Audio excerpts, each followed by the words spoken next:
Αυτό είναι δικό μου. Είναι σημαντικό στη μαλακία να λαμβάνει κάποιος την ευθύνη.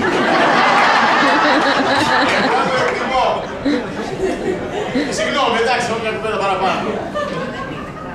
Λοιπόν, φαμίλια με πολλή φαντασία, η φαμίλια 6.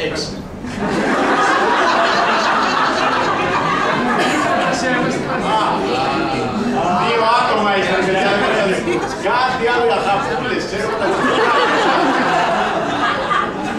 η φαμίλια 6 λοιπόν λέει, το δολοφόνο του Παρασκευά Γκέκα είναι, έχουν ζωγραφίσει ένα ξυπνητήρι, το οποίο λέει 12 η ώρα και δίπλα γράφει έχω πλήρη μεσάνυχτα.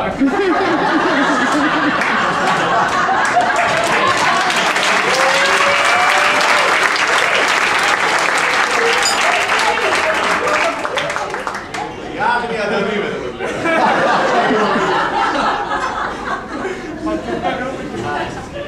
Παρ' όλα αυτά, στο μυστικό πράκτορα της αστυνομίας έχουν άποψη. Πιστεύουν ότι είναι η Σίλα Καμπόνε, γιατί στα σιγανά ποταμάκια να φοβάσει. Έχεις πρόβλημα, Βασίλη. Είναι φοράς πουλό, έβαλες πολύ κλειστό πράγμα. Σε ζηλεύω. Επόμενη φαμίλια, επίσης με τρομερή φαντασία,